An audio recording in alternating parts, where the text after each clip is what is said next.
of spiritual life even. Maraming nagtatanong, nag-iisip, bakit ba ako nabubuhay? Ano ba ang dapat ay misyon ng buhay? Ito ay ang paggawa ng mabuti. Narito tayo sa lupang katawan na ito, sa buhay na ito, upang gumawa ng mabuti.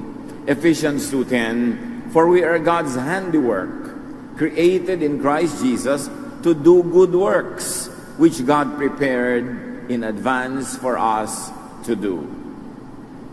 Tayo'y likha, gawa ng Diyos.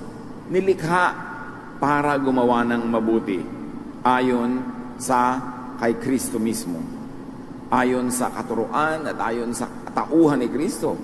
At ang mabubuti daw na dapat nating gawin ay inilaan na, inihanda na noon pa man bago pa tayo isinilang.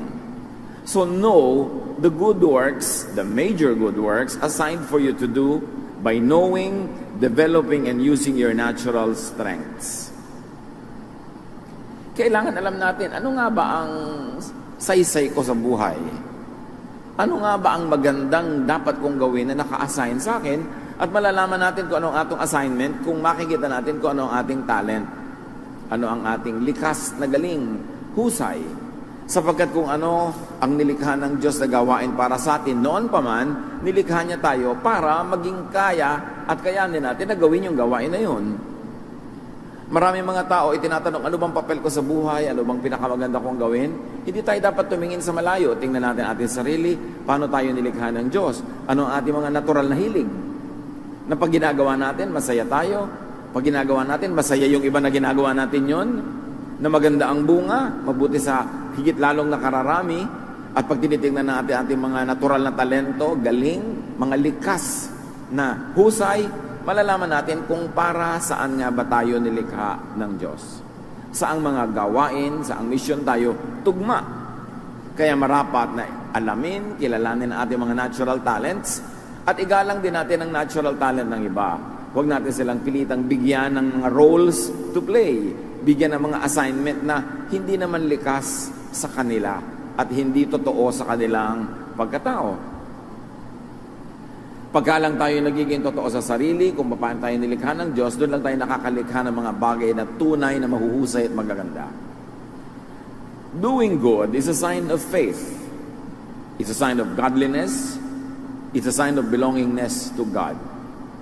Habang may mga tao na gusto nilang ipaghiyawan that they belong to God sa pamamagitan na lang kasuotan, sa pamamagitan ng iba't ibang mga costume, iba't ibang mga palamuti sa katawan na ipinaghihigayawan kung ano ang kanilang pananalig sa pamamagitan ng mga idinidikit nila sa kanilang kotse, mga nakakwadro sa kanilang mga bahay. Pero sinasabi sa Biblia na ang tunay at pinakamahusay na patotoo at patunay kung ano ang ating pananalig ay ang ating gawa.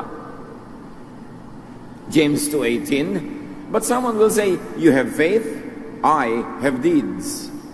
Show me your faith without deeds, and I will show you my faith by my deeds."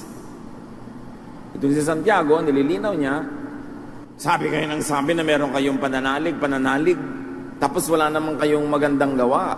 Sabi niya, paano pwedeng mangyari yon?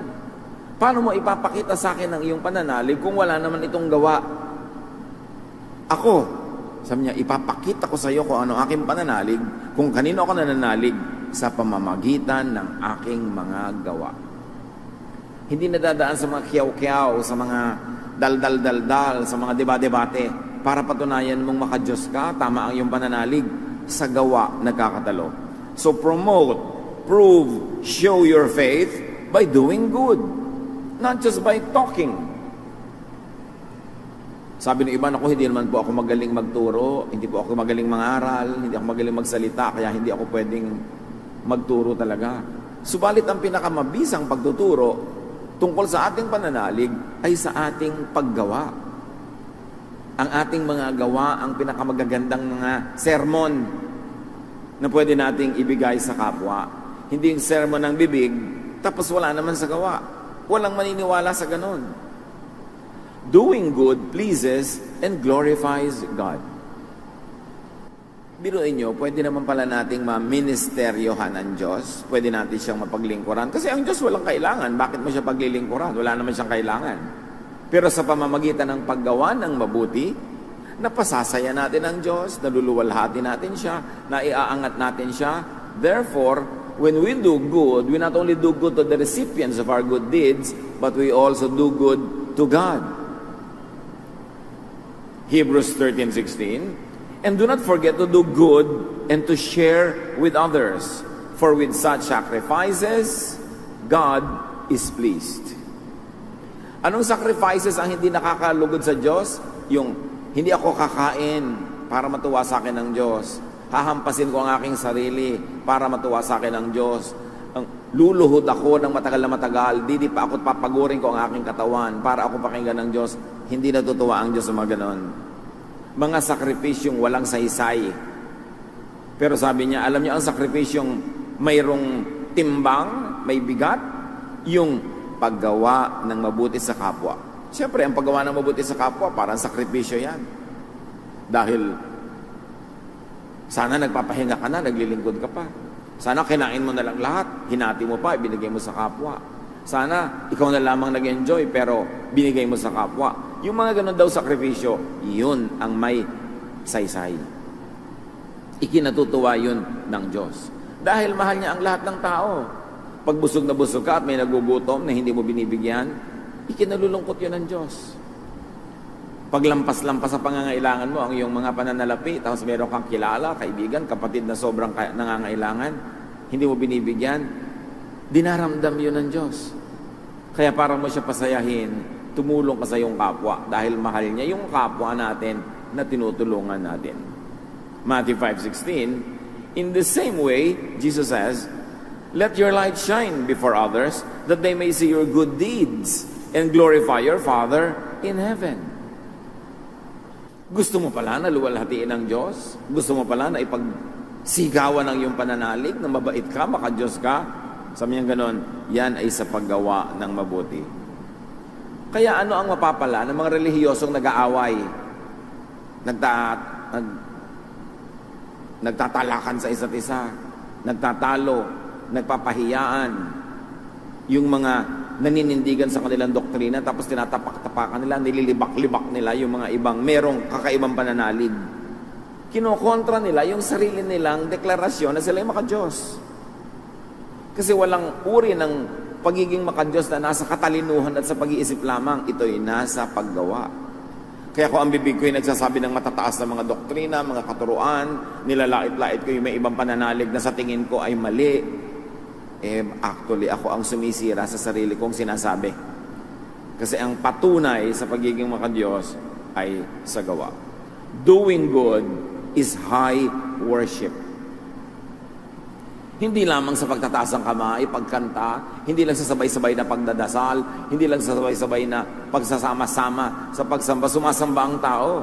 Pag gumagawa ka ng mabuti sa kapwa, lalo yung humahango ka sa kanilang kahirapan, nagdadamit ka sa mga hubad, nagpapakain ka sa mga gutom, ginagamot mo, inaalagaan ng mga may sakit, worship yon. Hindi lang sa worship service nangyayari ang worship. Doing good is prayer. Hindi lamang sa pagdasal, sa pagtiklop ng mga kamay at pag-usal ng mga dalangin, nagdadasal ang tao. Pag gumagawa ka ng mabuti, nagdarasal ka. Prayer in action. At yung papuri sa Diyos, yung hallelujah, praise God, purihin ang Diyos, Diyos namin, ikaw na pinupuri namin. Hindi lamang sa pagsasalita ng ganun pumupuri ang tao.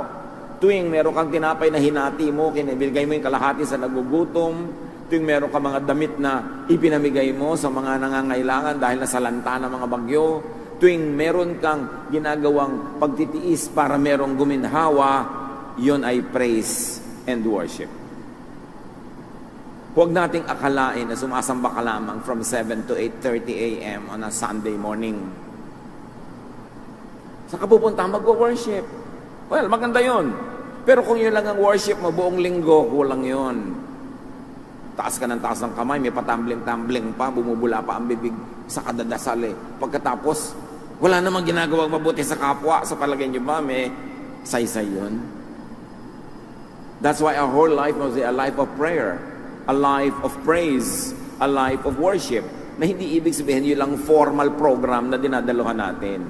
kundi sa mga ginagawa natin araw-araw. James 2:15-16, if you know someone who doesn't have any clothes or food, you shouldn't just say, I hope all goes well with you. I hope you will be warm and have plenty to eat. What good is it to say this unless you do something to help? Sabi ko noon, ang galing-galing mo magsabing, sige, nagugutom ka pala, ipagpe-pray kita. O sige, may sakit ka pala, ipagpe-pray kita. Nawa, bigyan ka ng Panginoon ng mga kailangan mo sa buhay. Sabi ganon, bulaklak lang yan ng dila, walang saysay yan, hanggang di ka pa tumutulong talaga. Kailangan may ginagawa ka, hindi lang sa bibig. At lalo sa napakarami mga tao ngayon, ang dali-daling maka-excuse sa pangangailangan ng iba. Ending mo lang ang usapan nyo, sige, ipagpe-pray kita. Period, tatalikod ka na. Parang tapos ang kwentuhan, wala na akong pananagutan sa'yo, yan na ang tulong ko sa'yo. Sinasabing malinaw, kulang yan. You don't really help until it hurts. So huwag tayong masanay sa pananampalataya sa bibig, dapat sa gawa. Doing good is commanded. Jesus says in Mark 12:31, love your neighbor as yourself. There is no commandment greater than these. The other one, of course, is love God. Love is a verb. It's not only a noun. Love is action, not an idea. And Jesus commands his people to love, which really means do good to others. Not to accuse, not to judge, not to oppress others with your religious formalities. Ang kailangan ginagawa mo sa kapwa, laging gawan siya ng mabuti. Hindi, paano ko kaya i-convert ang utak nito para ang doktrina niya sumunod sa doktrina ko? Kung gusto mo siyang gawa ng mabuti, gumawa ka ng mga practical na bagay na magpapagaan sa kanyang buhay, makakatulong sa kanya, makakaangat sa kanya sa hirap. And here, this is a command. So check your obedience to the main teaching and command of Jesus, and that is to love. Kadalasan nga sa pagsisiksik natin ang ating mga doktrina, sa pagpipilit nating i-convert ang kapwa sa ating pananaw, nagiging unkind pa tayo, nagiging unloving pa tayo, nasasaktan natin ang kanilang damdamin, nalalait natin sila,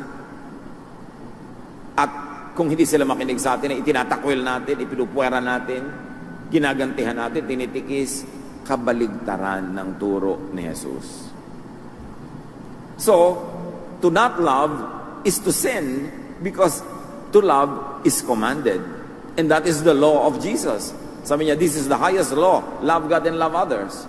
So if you don't love, if you don't do good, you are breaking the highest law. Kahit sinusunod mo pa yung mga mumunting mga law ni Moses. Kung paano mo ginugupit ang iyong buhok, anong kinakain mo, anong di mo kinakain, anong kulay ang sinusuot mo, ilang beses ka nagdadasal, anong version ng Bible ang hawak mo. Kung napaka-obedient mo sa mga yon, pero wala kang ginagawang mabuti sa kapwa, bale wala. Doing good is exemplified by the Lord Jesus Himself. Yan ang talagang ipinamuhay at ibinigay na halimbawa sa atin ng Panginoong Jesus. Gumawa lagi ng mabuti. Acts 10:38, God anointed Jesus of Nazareth with the Holy Spirit and power, and He went around doing good, because God was with him. So if God is with you, you will do good. If you're not doing good, you know the story. God is not with you. Because if God is with you, you will do good. He went around not converting people, but doing good. He went around not criticizing everybody. You're a sinner, you're a sinner, you're a sinner. But doing good to the sinner, to the point that he was called a friend of tax collectors and sinners. A friend of the weak, the outcast. Siya ang kinaibigan niya, yung mga etchapuera, yung mga nilalait, nililibak, iniinsulto. Yun ang kanyang kinaibigan. Kasi yung mga yun ang higit na nangangailangan ng kalinga, ng pag-ibig, ng pagtanggap. Doing good is the best sermon. The best preachers don't even have to open their mouths. They just do good. Doing good is high religion. transcendent of sectarianism, of congregationalism. Walang sekta, walang kongregasyon, walang religious label ang paggawa ng mabuti. Follow the example of Jesus, not of any other religious personality who excel in talking but not in doing. Doing good is also commanded by Jesus. We should emphasize that. Ang utos niya sa kanyang mga alagad, Matthew 10:8, heal the sick, raise the dead to life, heal people who have leprosy, and force out demons. Lahat ng magagawa mo para pagalingin, pagaanin ang nararamdaman ng may sakit. At sila nung araw talagang puspos ng Espiritu Santo, pati physical dead, nabubuhay. At sa atin ngayon, maraming spiritually dead, emotionally dead. Buhayin mo ang loob. Tanggapin mo sila, mahalin, bigyan ng pag-asa, alalayan. You are also raising the dead. Because physical death is not the only death known to man. May mga physically alive but emotionally dead, spiritually dead, walang pag-asa. Para mga tinatawag na zombie. May katawan, walang kaluluwa. Yun, nabubuhay yun. Kung pinupuntahan, ginagawa ng mabuti, inaalo sa kanilang mga kalungkutan, ginagabayan sa kanilang mga pagkalito, at tinutulungan sa kanilang mga pangangailangan.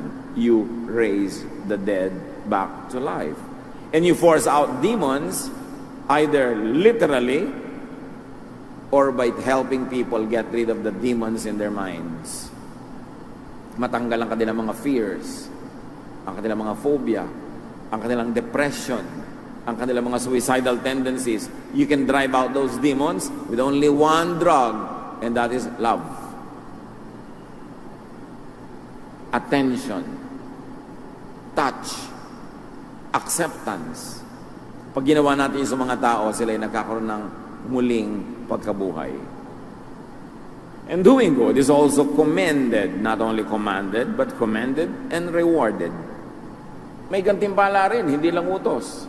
Matthew 25:31-40. Sa maluwalhating pagdating ng anak ng tao, kasama ang lahat ng anghel, uupo siya sa kanyang trono ng kaluwalhatian. Titipunin sa harapan niya ang lahat ng mga bansa at sila ay kanyang pagbubuko-buko rin, tulad ng ginagawa ng pastol sa mga tupa at mga kambing.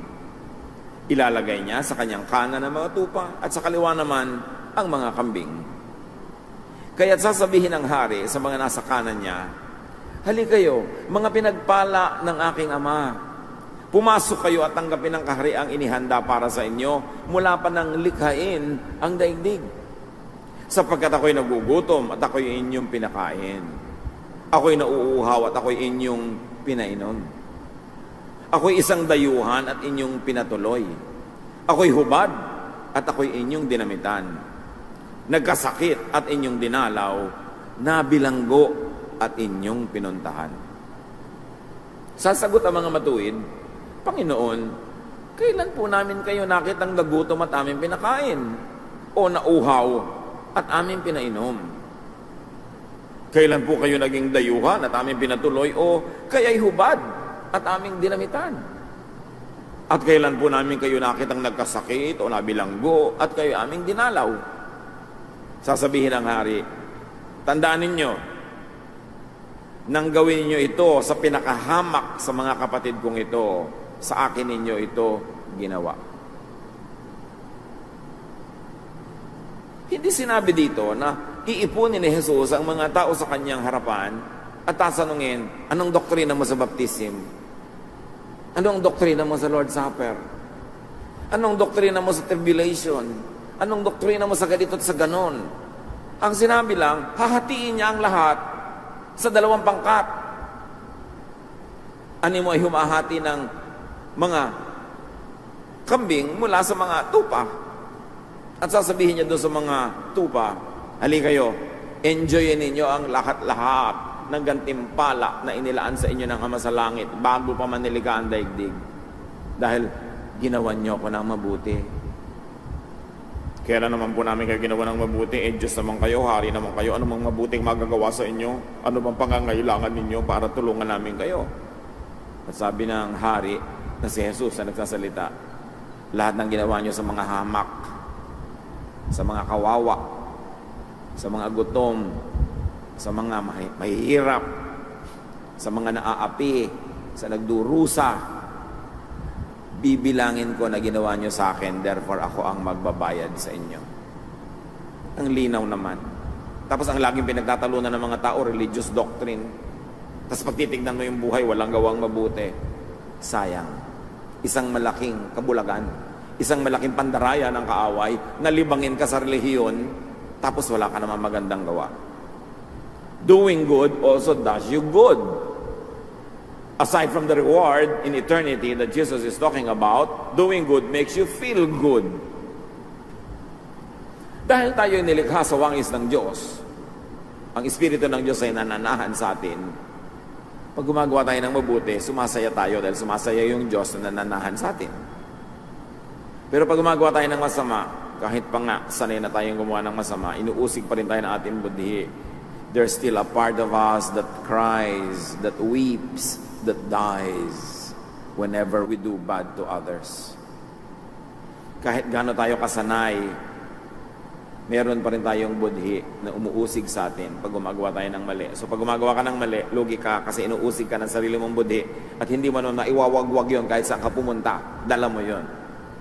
Pero wagi ka pag gumawa ka ng mabuti dahil yung Diyos, yung Espiritu ng Diyos na nananahan sa puso mo ay lumiligaya, natural kasama kang lumiligaya. Pag pinupuri mo ang Diyos, pagka siya ay initinataas mo, natataas ka rin kasi nananahan sa iyo yung Diyos. Alam naman tumaas siya, maiwan ka. Siyempre kasama ka. Kaya nakakabuti sa atin ang paggawa ng mabuti. Bukod sa nakakabuti sa kapwa. Meanwhile, not doing good will be punished. Dalawa ang mukha niyan. Merong ibibigay na gantimpala at meron din namang parusa ang hindi paggawa ng mabuti. Matthew 25:41 to 45 sa pagpapatuloy. Sasabihin naman niya sa mga nasa kaliwa, lumayo kayo sa harapan ko, kayo mga isinumpa. Doon kayo sa apoy na di namamatay na inihanda para sa dyablo at sa kanya mga kampon. Sapagat hindi ninyo ako pinakain nung ako'y nagugutom. Hindi ninyo ako pinainom nung ako'y nauuhaw. Hindi ninyo ako pinatuloy nung ako'y isang dayuhan. Hindi ninyo ako dinamitan nung ako'y hubad. Hindi ninyo ako dinalaw nung ako'y may sakit at nung ako'y nasa bilangguan. At sasagot din sila, Panginoon, kailan po namin kayo nakitang nagutom, nauuhaw, walang matutuluyan, hubad, may sakit, o nasa bilangguan at hindi namin kayo tinulungan? Bakit naman po namin gagawin sa inyo yun? Siyempre, Diyos kayo. Kung nakita namin nangyari yan, lahat gagawin namin para pumapel, para magpakabait sa inyo. At sasabihin sa kanila ng hari, tandaan ninyo, nang pagkaitan ninyo ng tulong, ang isa sa mga pinakahamak sa mga ito, ako ang inyong pinagkaitan. So hindi na naman sinabi ni Jesus, ipapadala ko sa impyerno ang mga ganito ang relihiyon, ganito ang sekta, ganito ang ganon, ganon ang ganyan. Yung mga maraming naging relasyon, ipapadala ko sa impyerno ang mga ganito. Yung mga sobrang nag-enjoy, may mga bisyo. Hindi naman yun Sabi, ipapadala ko sa impyerno ang lahat ng hindi gumawa ng mabuti sa kapwa na dapat gumawa. Ang linaw ng turo, bakit pinapagulo? Yun ang tunay na hahati sa tao sa paghuhukom kung gumawa ka ba ng mabubuti o hindi. At lalo na kung gumawa ka pa ng masama. Pakalinaw-linawin natin sa utak natin itong mga napakasimpleng katuroan para hindi tayo nabibighani na magpalito sa maraming mga bagay at malimot natin yung mga talagang tunay na mahalaga. Hindi yung religious label, hindi yung sobrang busisi ng religious doctrine, yung paggawa ng mabuti at walang nakakalito doon. Hindi mo kailangang mag-Bible school para magawa yon.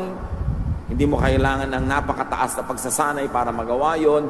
Susundin mo lang ang likas na kabutihan na itinanim sa iyo sa puso ng Diyos.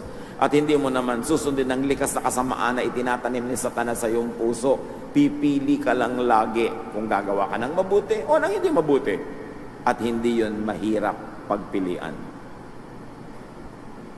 Earthly life is short, but it's long enough to do much good. So do good instead of none good or nothing. And of course, very importantly, do good instead of bad. Choose to do good. Meron kayong kaharap, gusto niya na talagang bugbugin, nakakainis. Choose to do good. Merong tao napakahirap mahalin, ang sarap kamuhian. Choose to do good. May gumagawa sa inyo ng masama, ang sarap gantihan. Choose to do good. Yun ang ibig sabihin na maging anak ng Diyos. At lahat ng yan, nakasulat. Bubuksan ng aklat. Re-reviewin ang lahat. At ngayon, with knowledge of computers, alam natin na posible talaga nangyari yun. Kalista lahat. 2 Corinthians 5:10, for we must all appear before the judgment seat of Christ, so that each of us may receive what is due for us, for the things done while in the body, whether good or bad. In the Contemporary English Version says, after all, Christ will judge each of us for the good or the bad that we do while living in these bodies. Napakahalaga. Susukatin ka sa ginawa mong tama o mali, mabuti o masama. Daig ng gumagawa ng mabuti ang theologian at preacher na walang mabuting gawa. Do good to others and do not forget to do good to yourself. Kasama ka sa mahal ng Diyos, hindi lang yung iba. So hindi ko mo nagsasakripisyo ka para sa iba, ay namamatay na yung sarili mo. No, dapat nagtitira ka sa sarili. Ang sabi ni Jesus, love others as you love yourself. Love others in the same way you love yourself. Hindi niya sinabing love others and don't love yourself. Sabi niya, mahal mo ang sarili mo, natural. Nilikha ka ng Diyos, itinanim niya sa puso mo ang pagmamahal sa sarili mo para hindi mo patayin ang sarili mo, kundi para buhayin mo ang sarili mo. So, hindi masamang mahalin ang sarili. Pero sabi, huwag sarili lang. Mahalin mo rin ang iba kung gaano mo kamahal ang sarili mo. At masama namang mahalin mo ang iba tapos hindi mo mahal ang sarili mo. Dapat pareho. Importante yan. Mark 12:31, the second most important commandment says, love others as much as you love yourself. Ang tunay na maka-Diyos, minamahal din ang sarili. Hindi yung sobrang pagtitiis. Hindi ikinalulugod ng Diyos pag nagdurusa ka ng hindi naman kailangan. Kung meron kang pagdurusa, yun ang dahil may nawala sa iyong kaputol at ibinigay mo sa iba. Pero yung lahat-lahat ibinigay mo nang tayo ka sa gutom, hindi nakakalugod sa Diyos yun. Kailangan nagtitira sa sarili. Love, take care of, and do good to yourself. To your physical, mental, and emotional health. Pagsamba rin sa Diyos, pagpupuri, pasalamat, na alagaan ang sarili. So eat properly and well. Correct nutrition is great doctrine. Meron ang galing-galing sa doktrina. Pinag-aawayan, binabakbakan kung paano babalik si Jesus, kung kailan, kung ano ang tamang ganito, kainin sa Lord's Supper, bla bla bla. Tapos kung makakain ng mga pagkain nakakalason sa katawan ay wagas. Binabali, wala mo ang yung doktrina. Kailangan ina-apply sa sarili. Tama dapat, nagpapahinga. Ang pahinga, iniutos ng Diyos. Tapos, sobra ka nagtatrabaho kahit para sa church, wala ka ng pahinga, napudpud ka na. Sa palagay mo, natutuwa ang Diyos, hindi naman siya sadista. Kung minsan, yung team leader mo lang sa church ang natutuwa, pero hindi ang Diyos. Gusto ng Diyos, nagpapahinga ka rin. Siya nga, nagpapahinga. Work, but don't forget to rest well. It's part of good religion. Be and stay as happy as possible. Dapat pinapasaya natin ating sarili. Itinataboy ang lungkot at lumilikha ng kasiyahan. Kasi pag mas masaya ka, mas mabait ka. Pag mas mabait ka, mas mapagbigay ka, edi maraming nakikinabang kung masaya ka. Kung hindi ka masaya, syempre, bugnutin ka. Paano ka gagawa ng mabuti sa kapwa? So sabi mo, papasayahin ko ang sarili ko. Una, para mag-enjoy ako. Second, kasi pag masaya ako, mas mabait ako, mas generous ako. Therefore, mas mapaglilingkuran ko ang kapwa. But you cannot give what you do not have. So if you are not happy, how can you make others happy? Proverbs 17:22. If you are cheerful, you feel good. If you are sad, you hurt all over. Hindi ka pwedeng laging happy. Natural, may mga reason na nagpapalungkot. But you can always be cheerful. Pwedeng kahit malungkot ang sitwasyon, masaya ang approach mo. Yung pinapasaya mo, kahit malungkot. Hindi malungkot na nga, dadagdagan mo pa ng lungkot lalo, sumobrang lungkot na. Kailangan pag may lungkot, itinataboy. Ecclesiastes 11:10, rid yourself of all worry and pain. Itaboy ang mga alalahanin. Itaboy ang mga nagpapahirap ng loob, nagpapasikip ng dibdib. Gawin ang dapat gawin para agad-agad ay malunasan yan at huwag nang balik-balikan, huwag nang i-entertain ang mga kalungkutan. Consciously minimize pain. Consistently minimize pain in your life. One, for you to enjoy life, and two, for others to enjoy you. Because when you are in pain, people don't enjoy you. Kaya ministry din natin sa ating kapwa na palusugin ang ating sarili. Halimbawa, hindi nyo mahal ang inyong sarili. Hindi nyo inaalagaan ang inyong sarili. Hindi kayo kumakain ng tama. Ayaw nyo tumigil sa mga bisyong sumisira sa katawan. Hindi kayo nagpapahinga, ginagasgas nyo ang inyong sarili, kung ano man na yun. Halimbawa, ganun ang ginagawa nyo sa sarili nyo. Pero nag-iisa ba kayo sa mundo?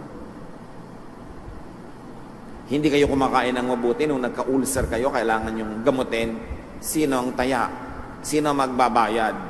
Nanay nyo, tatay nyo, kapatid nyo, asawa nyo, anak nyo. Di ba meron ding magbabayad? So, wala akong pakialam sa buhay. Kakain ako ng lahat ng gusto ko. Lahat ng nakaka-cancer, lahat ng nakaka-ulcer, lahat ng mga nakakaganon. O ngayon, pag may cancer kayo, sino magpapagamot sa inyo? Kayo ba? Di ba yung mga taong responsable na nasa paligid nyo? Kung mahal nyo ang mga tao sa paligid, kung tayo yung mga responsableng tao, palulusugin nyo ang inyong sarili dahil pag nagkasakit kayo, sila makakagastos. At kung sakasakaling bigla kayong namatay, sila ang magpapalibing sa inyo. Wala kayong pwedeng gawin na pagsira sa sarili na hindi madadamay ang kapwa. Kaya kung responsable kang tao, pinalulusog mo ang sarili mo. Tatay ka, may mga anak kang papalakihin, pag-aaralin. Magtanggal ka ng mga bisyo, palusugin mo ang sarili mo kasi pag nabaldado ka, hindi mo mapag-aaral ang mga anak mo, hindi mo sila mapapakain. At kung ipapagamot ka pa sila ngayon ang gagastos. Hindi tayo nabubuhay para sa sarili lamang. Kaya tinuturo ni Jesus, mahalin mo ang sarili mo. Kasi pag hindi mo minahal ang sarili mo, mauobliga yung mga nasa paligid mo na sila ang magmahal sa'yo. Sila ang mag-aalaga sa'yo. Sila ang gagastos para sa'yo. Kasi hindi mo inaalagaan ang sarili mo. At ang daming ganong tao. Ilulublob ang sarili sa bisyo, ilulublob ang sarili sa pagsira ng katawan, at pag nagkasakit, iba ang taya. Siyempre, dahil wala silang pera. Kaya yung mga pamilya natin, kawawa yung mga responsible, yung mga productive, na oobliga sila na buhatin yung mga natutumba, na sana kung nag-aalaga lang ng sarili, di naman matutumba. Liban na lang siyempre kung talagang ginawa mo na ang mabuti, lahat, natumba ka pa rin, talaga magtutulungan tayo. Ganun talaga ang pamilya, ganun ang magkakaibigan, ganun ang magkakapatid. Pero iba namang usapan kung kaya ka natumba kasi tinutumba mo yung sarili mo. Philippians 4:6-7. Don't worry about anything, but pray about everything. With thankful hearts, offer up your prayers and requests to God. Then because you belong to Christ Jesus, God will bless you with peace that no one can completely understand, and this peace will control the way you think and feel. So kailangan daw, inaalis natin yung pag-aalala. After you have done what is practical, so that you could minimize your worry, after you have planted so that you will harvest, after you have become careful so that you will not get into all kinds of trouble, be at peace. Hindi naman peace agad na wala ka pang ginawa. Pero pag nagawa mo na lahat ng kaya mong gawin, ipasa Diyos mo na yung bunga nun, at manahimik ka, magkaroon ka ng kapayapaan. Kasi pag payapa ang isip ng tao, lumulusog ang kanyang katawan. Maraming sakit dahil yung tao, troubled ang utak. Pag meron ka anxiety, meron ka mga worries, fears, negative emotions like anger, hatred, jealousy, envy, magkakasakit ka. Dahil napatunayan na ng siyensya na ang mga negative emotions nakakapagpahina ng naturalesa ng immune system natin. At ang lahat ng sakit ay nananaig pag mahina ang immune system. Kaya palakasin mo ang immune system mo, daig mo pang uminom ng isang bodegang gamot. Kasi malalabanan niya ang mga sumusubok na mga sumakop sa iyong katawan ng mga mikrobyo, mga sakit, kasi mataas ang immune system mo at mahalaga, masaya ka. Kaya ministry sa kapwa na pasayahin sila at pasayahin ang ating mga sarili.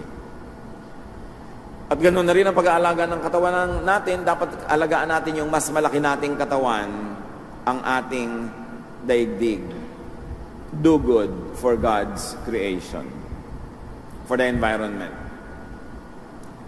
Kahit anong pagpapalusog mo sa sarili mo, kung ang nalalanghap mong hangin na hindi mo maiwasan ay polluted, madadamay ka pa rin. Pagka lahat na ng kinakain natin ay mga carcinogens, paano ka lulusog kahit anong pagsisikapan sa sarili mong gawin? Kaya mahalaga, kasama ng true spirituality, pag-aalaga sa kalikasan, paglilinis sa ating kapaligiran, pagtatanggal ng lason sa ating mga water systems, pagtatanim ng mga halaman, pagpaparami ng mga halaman at gubat, para hindi kung umulan, nag-landslide, natabunan ka na. Hindi ka pwedeng mag-alaga ng sarili na puwera ang kapaligiran kasi ikaw dito ka nakatira sa kapaligiran. Akala ng iba ang first commandment ay yung nasa Exodus 20? No. Nasa Genesis ang first commandment, Genesis 2:15. The Lord God put the man in the Garden of Eden to take care of it and to look after it. The first commandment of God is, take care of the environment. Take care of creation. Take care of the planet and all the living things in it. So kailangan involve ang mga tunay na anak ng Diyos sa environmental issues and advocacies. We have only one planet. This one. Isipin mo na ang lahat ng katauhan, lahat ng tao nakasakay sa isang barko lang. Isang barko, kaisa-isang barko sa gitna ng napakalawak at malalim na dagat. Tapos yung mga nakatira doon sa barko na yon, binubutas nila yung barko, sinusunog nila, winawasak nila, binubulok nila. E di sila rin yung lulubog pag nawala yung barko. And that is our planet. This is our only home under heaven, in this side of life. When you destroy the environment, you are destroying yourself. Kasama sa tunay na religiosity ang pagmamahal sa kalikasan. Kasama yan sa bibilanging, did you do good? 2 Corinthians 5:10, Christ will judge each of us for the good or the bad that we do while living in these bodies. Because God will no longer reward and repay you when people already honor you. Kaya hindi dapat na ipinagmamalaki, ipinagyayabang, ipinamamalita ang mga pagbibigay natin, lalong-lalo sa mga nangangailangan, sapagkat oras na tayo napuri na ng tao, naparangalan na ng tao, nabigyan pa ng plake, na ipagpagawa ng monumento, kung ano man yon, wala na tayong maaasahan pa na gantimpala mula sa Panginoon. Because God rewards openly good deeds that are done secretly. Yan po ang sinasabi ng ating binasa. At kung ididiin natin yung mga original words, talagang the reward is given openly to good deeds done secretly. Ano po yung rationale behind that principle? Because all good things come from the Father.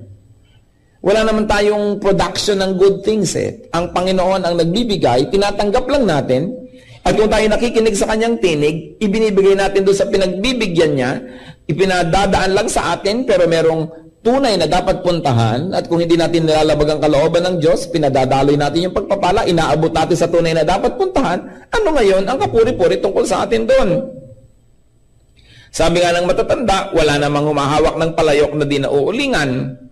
Kaya kung tayo'y daanan man ng pagpapala tungo sa iba, siguradong meron na rin natira sa atin at meron na rin tayong napala, bagamat hindi lahat-lahat ay naging atin, pero tayo na rin yung unang nag-benefit doon.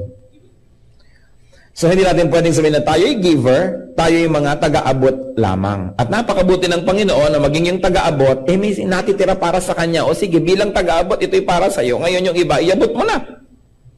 Kaya hindi marapat na sobrang naitatanghal ang pag-aabot sapagkat ang Panginoon naaagawan ng kaluwalhatian. James 1:17, every good and perfect gift is from above, coming down from the Father of the heavenly lights, who does not change like shifting shadows. So the Father is the real source, the Father is the real giver. Therefore, the so-called charitable people are just vessels, channels of blessings. Salamat at dinidinig nila ang tinig ng Panginoon, sinusunod nila yung bilin, pero ang tunay na dapat na itanghal ay yung pinanggalingan ng pagpapalang yon. When people unjustly receive the praise that should be given to God, then God is not honored. And when people keep themselves out of sight, when people get out of the way, God is honored.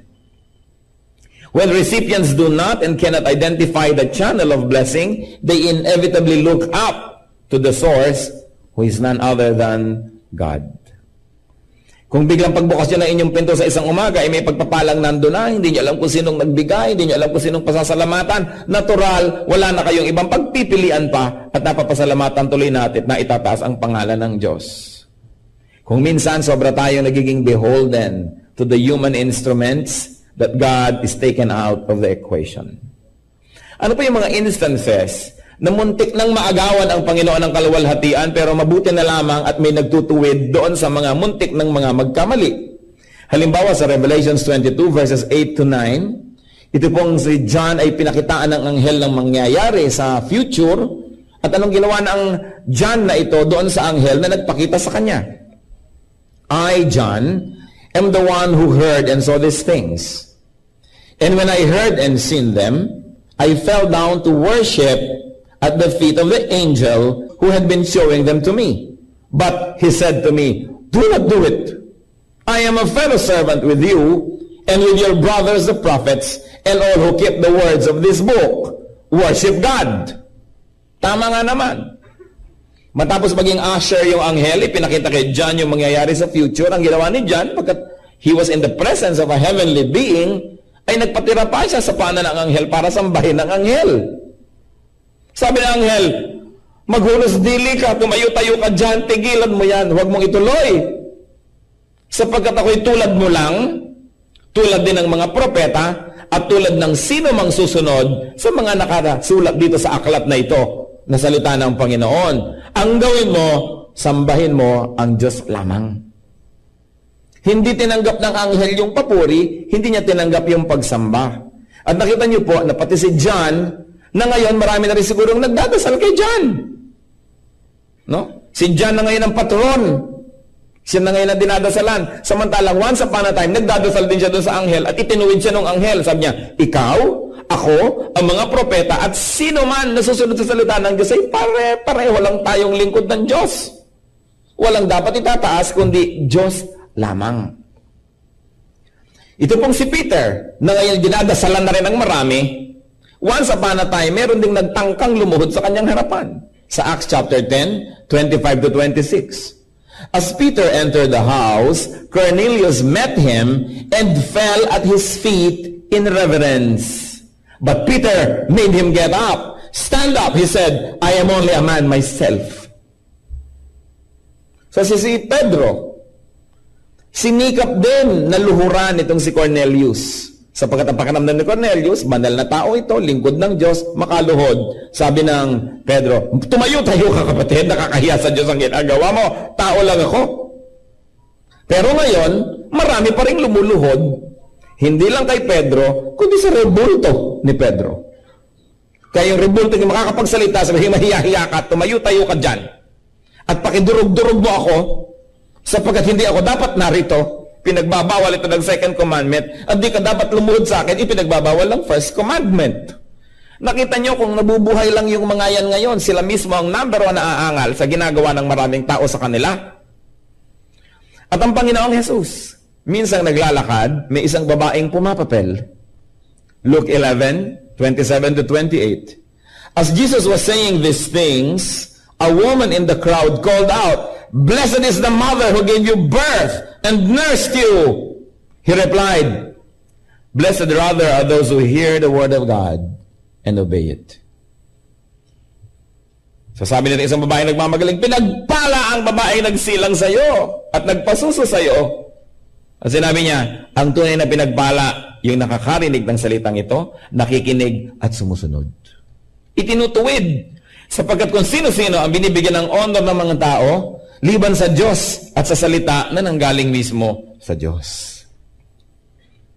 Kung magbabasa lang ng Biblia ang ating mga kababayan, maraming mga kabaliwan ang dali-daling mapapanaw. Mga pagsamba kong kani-kanino, pagluhod kong kani-kanino, pagdarasal kong kani-kanino, ang binibigyan ng papuri kung sino-sino. Ang binibigyan ng pasalamat kung sino-sino. Ay salamat tumigil ang baha. Bakit? Kasi nagdasal kami dito. Ay salamat tumigil ang bagyo. Ay salamat nagkaroon tayo ng mapayapang gobyerno. Ay salamat nagkaroon tayo ng ganito. Kanina nagpapasalamat hindi sa Diyos kung kani-kanino. Kaya di naman matapos-tapos ang mga pasanin na inihahampas sa atin ng langit sapagkat hindi tayo kumikilala sa tunay na dapat kilalanin. When God is honored, when truth operates, God blesses. Sapagkat ang karangalan ay para lang sa Diyos. Siya lang ang bagay tumanggap ng ganong mga bagay. Ngayon po, kailan ba maaaring halimbawang magbigay ka na nakikita ng iba? Kasi ang sinasabi natin, nagbibigay tayo na hindi ka tayo nakikita ng iba. Kailan kaya pwede na nagbibigay ka ng hindi nakikita ng iba? One is giving to the needy, to instruct, or to inspire, or to set an example. Halimbawa, nagbibigay kayo sa mga nangangailangan, nakikita ng inyong anak, nakikita ng mga bata, di mabuting nakikita nila para nagkakaroon ng halimbawa. O nakikita tayo ng iba para naman tayo itularan, para makita rin nila, ma-inspire din sila, pero wala tayong mga iniisip to promote ourselves. But at the least, we allow our good deeds to be seen so that they may become good examples to others. And also, kung minsan, yung mga good deeds natin, ina-announce natin to promote order. Halimbawa, magdodonate kayo sa isang church, sa isang institution, hihingi kayo ng resibo. Hindi dahil gusto nyo mapalagay ang pangalan nyo sa resibo, hindi dahil gusto nyo purihin ang inyong sarili, kundi para magkaroon ng kaayusan. Baka naman yung pinag-abutan ninyo, hindi na makarating doon sa kaban, yung dapat na makarating doon, kaya hihingi tayo ng resibo, hindi masama yun. And I urge Christians, whenever you give, lalong-lalo hindi kasabay ng collection o ng offering, individually, ibinibigay-bigay, huwag kayong abot ng abot kung kani-kanino. At dapat humihingi kayo ng receipt para merong kaayusan. Yung iba kasi sobrang polite, teka po, igagawa ko kayong receipt. Wag na, may tiwala naman ako sa'yo.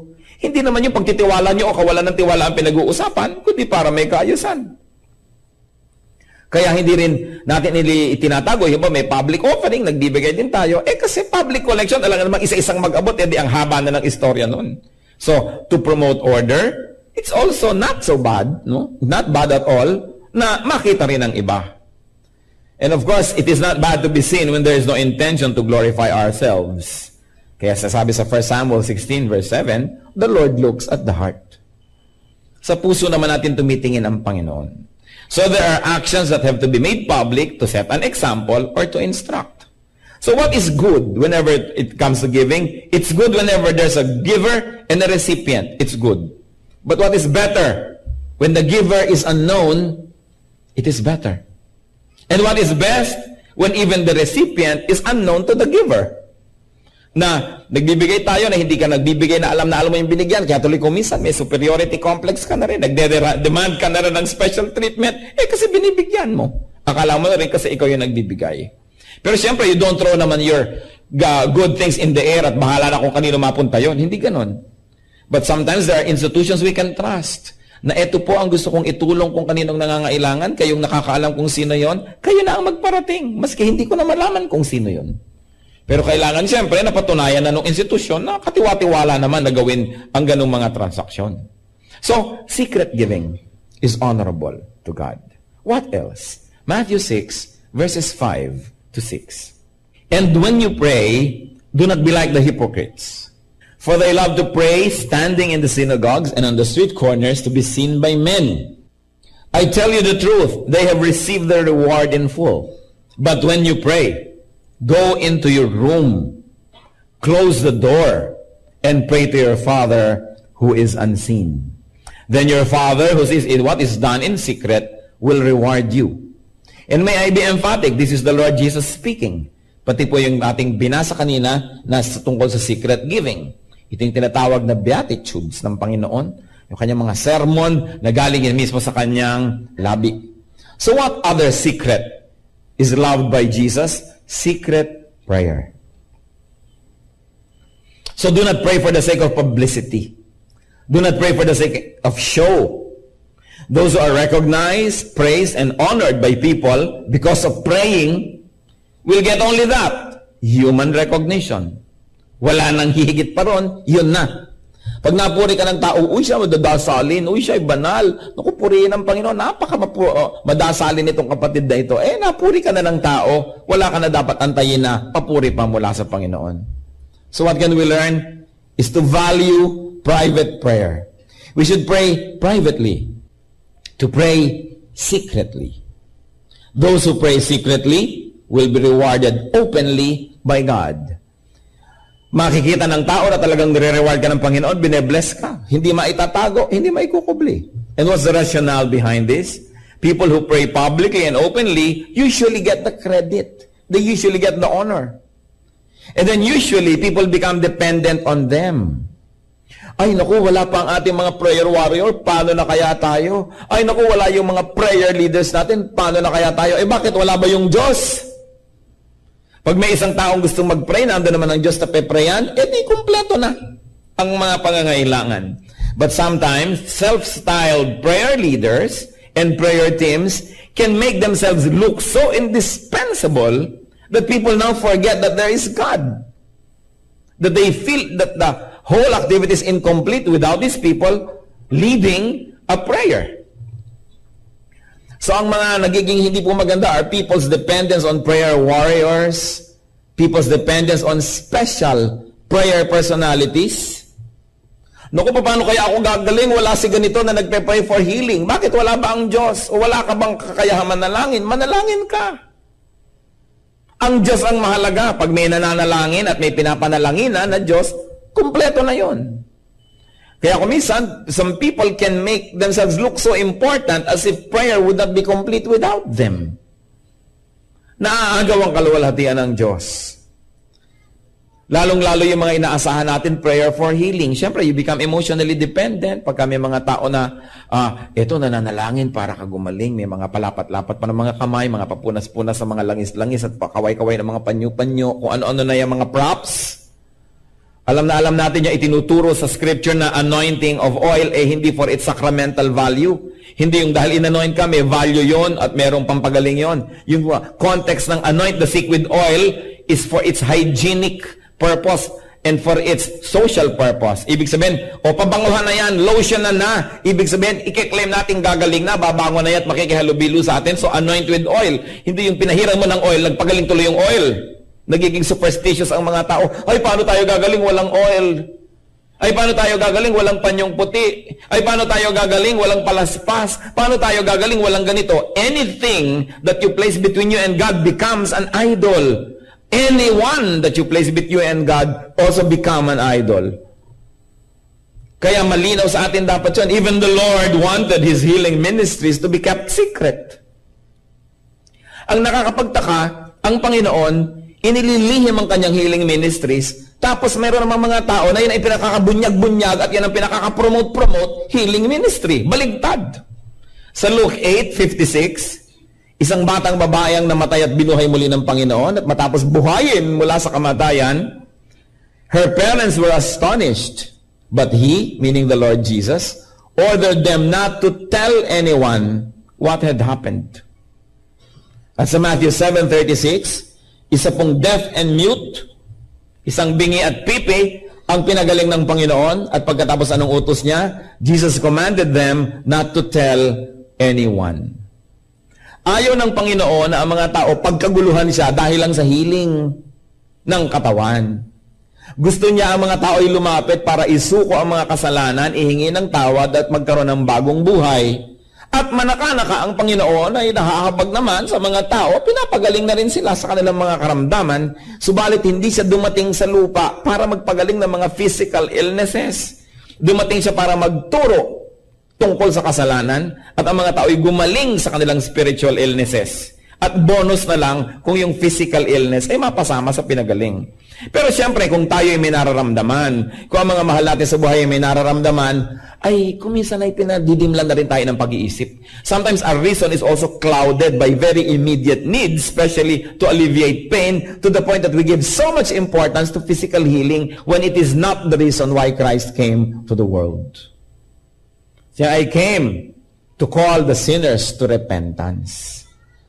Kaya mag-ingat-ingat din tayo sa mga ministry ng mga healing na wala namang mga repentance itinuturo. Dumating kayo lahat sa luneta at sa isang iglap gagaling kayo na hindi malamang tinuturoan ng Espiritu na magsisi sa kasalanan, hindi tinuturoan magpasakop sa Diyos. Ang inuuna, physical lang. Kung physical, gumaling ka. Tapos, paglakad mo sa mandaroon ay nasagasaan ka ng jeep at namatay ka rin, nagpunta ka pa rin sa impyerno, di baliwala.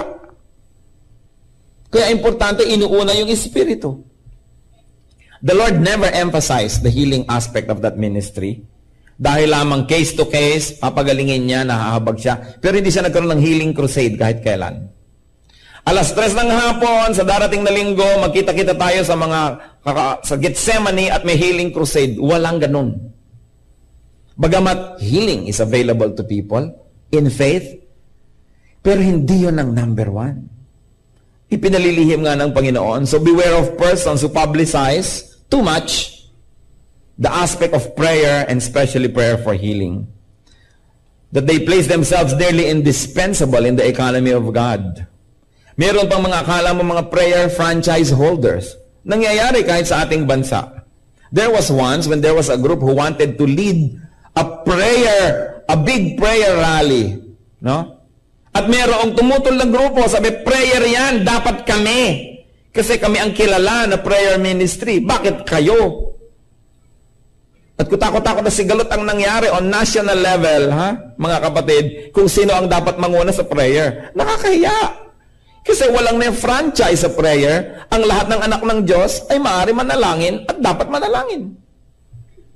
Hindi masyadong ini-specialize ng ganyan mga bagay na yung mga iba hindi na nagpe-pray kasi meron namang prayer warrior na nagpe-pray. Everybody should be prayerful. So, kailangan nakikita po yung even our secret prayer. Importante yung public prayer kung ito ay talagang collective prayer, nakikita ang ating unity, pero hindi yun ang lahat-lahat. Napakahalaga rin po ng personal, secret prayer na kayo lang at ang Diyos ang nag-uusap. It is important. At ano pa po ang gusto ng Panginoon ng mga lihim sa ating buhay? Matthew 6:16 to 18. When you fast, do not look somber as the hypocrites do, for they disfigure their faces to show men they are fasting. I tell you the truth, they have received their reward in full. But when you fast, put oil on your head. Ito na naman yung anoint people with oil. Hindi ito for healing, kundi parang pabango, pampapresko. It is really for hygiene and for social use. When you fast, put oil on your head and wash your face, so that it will not be obvious to men that you are fasting, but only to your Father who is unseen. And your Father who sees what is done in secret will reward you. So ano pong mahalaga? The secret that Jesus loves? Secret fasting. Fasting should not be announced through physical display. Huy, bakit ganyan ang mukha mo? Humpak na humpak ang pisngi mo. Nagfa-fast kasi ako eh. Sacrifice should not be announced through any hint. Na, alam mo, hindi na kami kakain ngayon eh. Nag-iisip nga kami ng lunch ngayon eh. Bakit? Kasi ipapadala namin sa charity ang aming pang-lunch. Huwag na kayo maingay. Huwag nang ipagmakaingay pa. Self-denial and sacrifice, works of piety, should not be leaked, should not be suggested or hinted, should not be publicized for self-glorification. Mahalaga yung privately. Ang Panginoon lang nakakakita. Being praised by people when you fast or sacrifice is all the reward that show-offs will get. Wala nang iba. Kaya dapat po tayong mga anak ng Diyos na nagpapahalaga na tayo ay makabigay ng kaluguran sa Diyos, na ang Panginoon ay matuwa sa atin. Pinakakalihim-lihim natin ang mga ginagawa nating mabuti, pinakakalihim-lihim natin ating mga sakripisyo, hindi natin binubunyag-bunyag, sapagkat oras na ikaw ay itinanghal na ng tao, yun na ang premyo mo, wala nang iba. At hindi lang premyo, kundi baka na-offend pa ang Panginoon kasi naagawan mo siya ng kaluwalhatian. Pious acts done secretly are openly rewarded by God. Hindi yung magbibigay ka ng donation at cheque kasing laki ng blackboard. Para kitang-kita ng camera, malaki pa sa tao, no? Para maluwalhati ka. Hindi naman charity yan eh. Bigay po ng kumpanya, naka-charge sa advertising fund nila yan. Hindi yan talaga ibinigay. Yan ay advertising. Kasi habang inaabot, yun naman pobreng umaabot, malaki pa sa kanya yung litrato ng cheque. Actually, tingnan nyo kung saan naka-charge sa advertising. Hindi nagbigay, nag-invest. Fasting or giving must be done in secret. And fasting persons and fasting societies get praise. They get the praise. Sa kanila nagkakaroon ng sobrang utang na loob yung mga tao. Nawawala ang Diyos sa equation. Kaya naman, nawawala ng kabuluhan. Tatlong mga secrets that Jesus loves. Secret prayer, secret giving, secret fasting. Ano po ang context ng pagtuturo ng Panginoon ito? The Lord was reacting to and correcting and balancing the religious orientation of His time, of the people of His time. The people have become too public and showy. They have become performers. Religion has become a show, and people have become pleasers of men. There was too much emphasis to public and outward religiosity.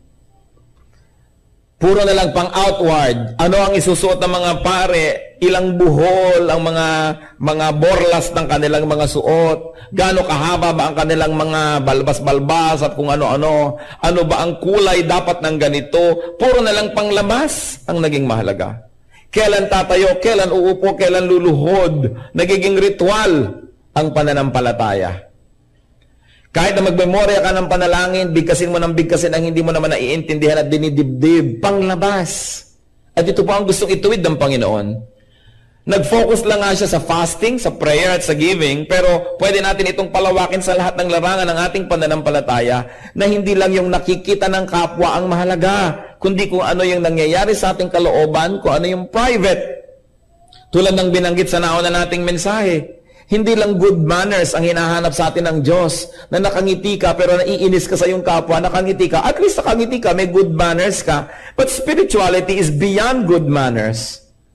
Dapat nakangiti ka pero hindi ka naman galit sa loob, kundi nakangiti ka sa labas at sa loob ay nakangiti ka rin kahit talagang tunay siyang nakakainis kasi tayo ay nagbago na, marunong tayo magpatawad, marunong tayo magpasensya, so nakangiti ka sa labas pero hindi lang etiquette, kundi yun ang tunay mong niloloob. Mahalaga na nag-a-agree yung nasa loob at nasa labas. Kasi pag hindi nag-a-agree yung nasa loob at nasa labas, nagkakaroon tayong sakit. Nagpapanggap ka. Sobra ang stress ng iyong buhay. Ngayon ang sasabihin niya, hindi na ako magpapanggap, talagang kakalmutin ko na yung kinakainisan ko. Hindi naman.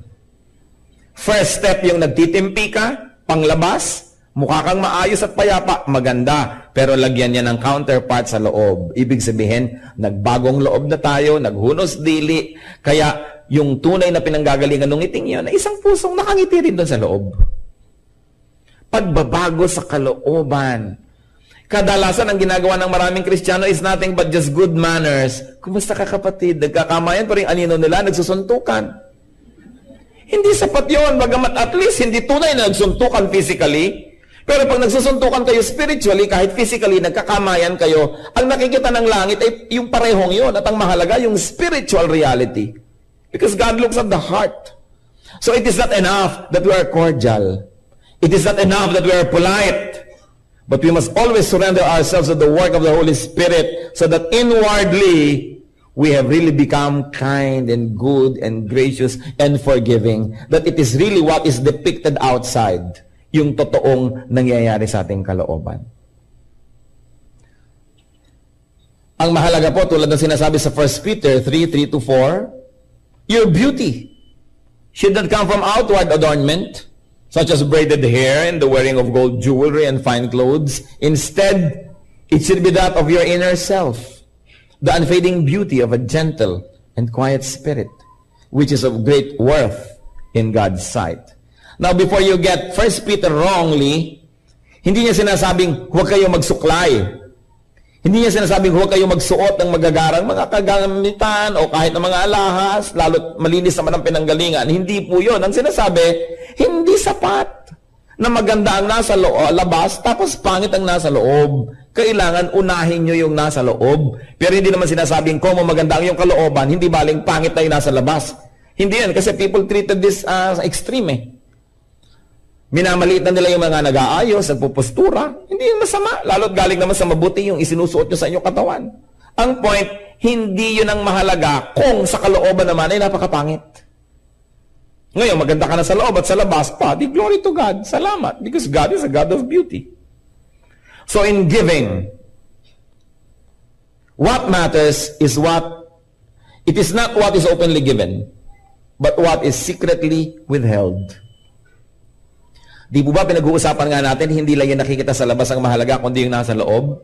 Kaya kahit naman sa giving, hindi lang din yung nakikita sa labas ang mahalaga, kundi yung nasa loob. Not only what is openly given, but also what is secretly withheld. So Mark 12:42-44. But a poor widow came and put in 2 very small copper coins, worth only a fraction of a penny. So sa collection box noong temple. Calling his disciples to him, Jesus said, I tell you the truth, the poor widow has put more into the treasury than all the others. Paano nangyari yun? Dadalawang kusing lang yung hinulog niya, yung iba ang lalakas, bagsakan. Nung nagbagsak yung mga mayayaman, blag, siguro yung magbarya nila. Itong babae naman, sabi, tik. Kasi ang liit-liit nung coin hinulog. Pero sabi nila, pinakamaraming hinulog yan. Paano po nangyari? Sabi niya sa verse 44, they gave out of their wealth, but she, out of her poverty, put in everything, all she had to live on. So, hindi lang pala mahalaga yung publicly nakikita na binibigay natin na amount, kundi yung privately, yung pang natira, yung pala ang tinitingnan ng Panginoon. Hindi naman pinigil ng Lord yung babaeng, kawawa ka naman babae, exempted ka na, mahirap ka naman, huwag ka na magbigay. Hindi pinigil. Yung bakit hindi pinigil? Kasi alam naman ng Panginoon, yung binibigay natin, minumultiply niya. So habang nagbibigay tayo, hindi niya tayo pinipigil para siya may mamultiply. Hindi katulad ng attitude ng maraming kapwa natin mahirap. Mahirap naman kami, kayo na lang ang taya. Mayroong need yung church, yun na lang mayayamang pamilya ang magbigay. Kami na lang dito ang taga-upo, sila magbigay ng silya. Merong mga handaan, meron tayong magdadala ng kani-kanyang mga dala. Mahirap naman kami, hindi na kami magdadala, kayo na lang mayaman. Kaya tuloy lalo yung mayaman kasi nagbibigay sila ng mumultiply ng Diyos. Yun naman mga makukunat, ayaw magbigay, ayan, anong mumultiply ng Panginoon? Di wala. Kung bakit meron tayong mentality, mayaman ka naman, kaya bigyan mo ako. Mga empleyado, mayaman na yung may-ari natin, nakawa na lang natin siya. Mayaman naman siya.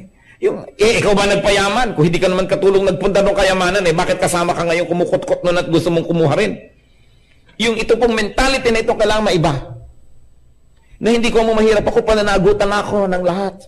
Minsan makikita mo sa TV, yung mga nagtirahan sa mga gilid ng ilog na hindi naman pinapatira doon, nagtirahan doon, nung may baha, ililikas tuloy ng gobyerno, ililikas ng libre, isasara mga eskwelahan natin para itira sila ng libre, papakainin ng libre, nagagalit pa sa TV, ang tagal-tagal, wala pa yung relief sa amin.